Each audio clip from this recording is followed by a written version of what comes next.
Make sure you don't forget to check out and buy my new book, The Construction Worker, based on the life of my grandfather. Just head over to Amazon, the app or the website, switch over the category search to books, and type in The Construction Worker, and you will find it right there on the website. You can get it on Amazon, actual hard physical copy, or you could buy it on Kindle. So pick up a copy today at Amazon or Kindle. And I hope you guys enjoy. And like always, thank you so much for watching this video.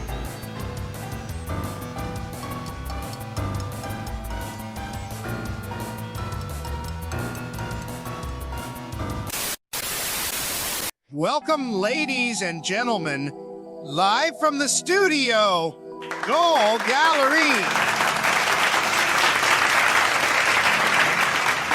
You know, we have a lot of fun here on Ghoulish Gallery, don't we? Right? But sometimes you need to get back to the seriousness.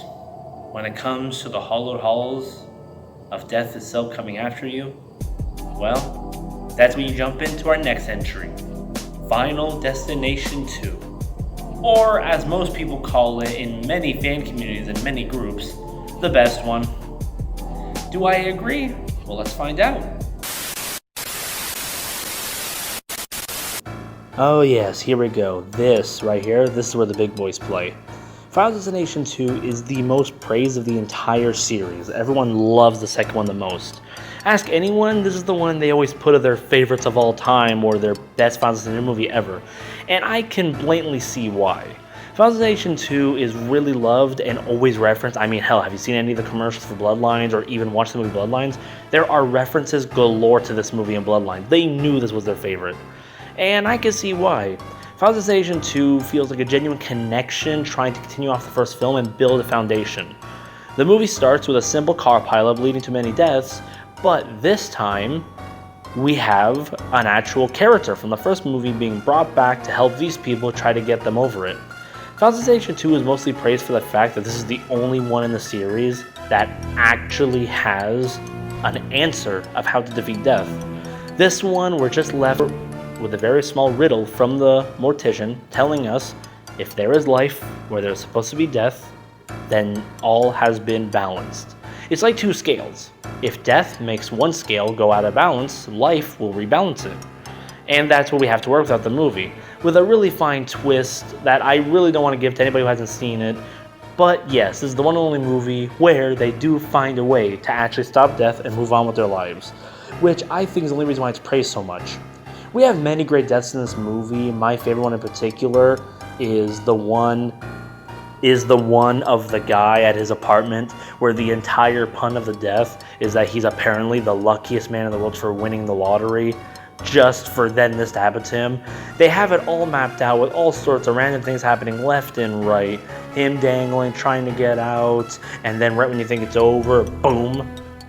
But like I said, more for you guys to see yourself.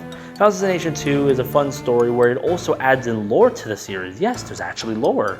In Final Destination 2, we find out in a scene when they're all talking in the car that each of the new victims are people that were supposed to die long ago, but inadvertently, due to the news of the death of Final Destination 1, these people were spared.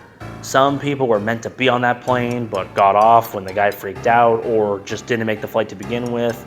Other people, like our protagonist, is a girl who was just heading out to the store with her mom, but then when it was time to leave the car, she chose to stay in for a bit, captivated by the news of the Flight 87, but then her mother was stabbed to death in a mugging.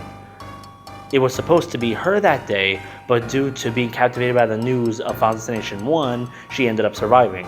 And many like that. Each and every person on death's list this time are people who survived thanks to the events of 1. Which is really interesting. They try to have this line where one event triggers other events in the world without us even knowing it, and that could lead to death having way more to clean up than he thought. All things that Bloodlines would later make confusing, but we'll get there when we get there. The movie is great. The characters are on point. The tragedy of the main girl and her relationship with her dad and the worriness and her just trying to move on and live her life in college. The cop who is just trying to do his job who ends up growing close with the girl and they have a relationship due to going through all this together. That and many, many more. The reporter girl and reminds me of Bonnie from Family Guy, the druggy guy who has that one funny line just asking for the girl that if she survives to really do him a favor, which is hilarious. I bet many people can relate to this scene. And even the messed up death with the kid, like the way that kid got pancaked, wink wink, is really horrifying, but also dumb. I mean, kid, the girl told you stay away from birds, what the hell are you doing running at them? For all this and more, Final Destination movie is top tier. It is insane how good it is. It is up there with the best of the best. It is the only one that really was planned. They had every aspect of this part 2 put together hard, trying to make sure that it connected, paid respects, and even added lore to 1. It always shocks me that later on in the series, they never went back to this and never ever tried to use it in other movies. It's like they knew they blew the load a little too early with 2, and then the rest of the other movies were trying to take a step back and trying to calm down after that, because they knew they already hit their peak with 2, so they're just trying to work back it. But for all that and more, Final Destination 2 is amazing. I would recommend it to anybody.